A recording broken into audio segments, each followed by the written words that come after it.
प्रभु यीशु मसीह के मधुर और जलाली नाम में आज दिनांक 5 जून दिन सोमवार को हम आप सब श्रोताओं का हार्दिक स्वागत करते हैं। आज के दिन के लिए जो वचन है लिया गया यशायाह नबी की पुस्तक उसका 53 अध्याय 12 पद। वचन कहता है, इस कारण मैं उसे महान लोगों के संग भाग दूंगा और वह सामर्थियों के संग लूट बांट लेगा, क्योंकि उसने अपना प्राण मृत्यु के लिए उड़ेल दिया। वह अपराधियों के संग गिना गया तो भी उसने बहुतों के पाप का बोझ उठा लिया और अपराधियों के लिए विनती करता रहा। प्रियो, गुलगुता के रास्ते में प्रभु यीशु ने अपने कंधे पर क्या उठाया था? क्या उसने सिर्फ लकड़ी का सलीब उठाया था? नहीं, लेकिन कुछ ऐसा जो उससे भी ज्यादा भीषण था और गुलगुता की ओर अपना रास्ता बना लिया। उसने वास्तव में अपने कंधे पर क्या उठाया था?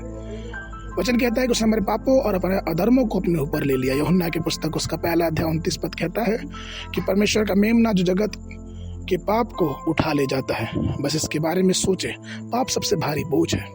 वह किसी व्यक्ति को आग के समुद्र में डालने और उसमें उसे डुबाने की शक्ति रखता है। उसका कोई भी रिश्तेदार या दोस्त उसकी ओर से उस बोझ को उठाने के लिए आगे नहीं आएगा। पत्नी नहीं, ना ही पति, ना कोई बच्चा, ना कोई रिश्तेदार। सबको अपने अपने पाप का बोझ खुद को ही उठाना था, लेकिन सबके संति उस प्रभु यीशु मसीह ने उस पाप के बोझ को उठा लिया। एक बार एक व्यक्ति अपने पापी जीवन के कारण एड्स का पीड़ित हो गया, यहाँ तक कि उसकी पत्नी ने उसको तिरस्कार कर दिया, उसके रिश्तेदारों ने उसे अछूता मान लिया। वो सब उनसे दूर चले गए, यहाँ तक कि उसके बच्चों ने उसे पिता कह के बुलाना बंद कर दिया और वो अकेला एक घर में रहने लगा। उसे अपने पाप का बोझ और अपने आंसुओं को दुख के आंसुओं को अकेले उठाना पड़ा। लेकिन प्रियो, आपको मालूम है, हमारा प्रभु यीशु मसीह हमारे सब अधर्मों को, हमारे पापों को अपने कांधों पे उठा लिया।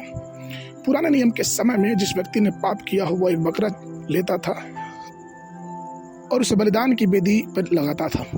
तब वो अपना हाथ बकरे के सिर पर रखता था और सारे पापों को मान लेता था और सारा पाप बकरे पे डाल दिया जाता था और बकरा उस आदमी के पाप के बोझ को लेके और फिर बकरे को उस परमेश्वर के सामने बलिदान किया जाता था। जिस प्रकार से ऐसा माना जाता था कि परमेश्वर ने उसके पाप और अधर्म को क्षमा किया। लेकिन नए नियम में प्रियो, वो मेमना के रूप में प्रभु यीशु मसीह संसार में आए। हम जो व्यभिचारी, लुचपन और मृत्यु और पाप और दुष्टता के भागी थे, उन सब पापों को प्रभु यीशु मसीह अपने ऊपर लेके और उसने अपने बलिदान से हमें उस पापों से छुटकारा दिया। उस क्रूस पे जो एक पाप की निशानी थी, प्रभु यीशु मसीह ने हमारे सब बोझों को लेके हमारे लिए बलिदान दिया और हमारे पापों को क्षमा किया। इसलिए आइए, हमें चाहिए कि हम अपनी आंखों को उसकी तरफ लगाएं, क्योंकि वही है जो हमें छुटकारा और हमें अनुग्रह और हमें शांति देता है, क्योंकि हमारे पापों को वो उठा लेता है। आज के मनन के लिए भजन संहिता की पुस्तक उसका 32 अध्याय 1 पद। धन्य वो जिसका अपराध क्षमा किया गया और जिसका पाप ढांपा गया हो। बाइबल अध्ययन के लिए सुबह के समय दूसरा इतिहास की पुस्तक 23 और 24 अध्याय, शाम के समय यूहन्ना की पुस्तक उसका 15 अध्याय। परमेश्वर आप सबको आशीष देवे।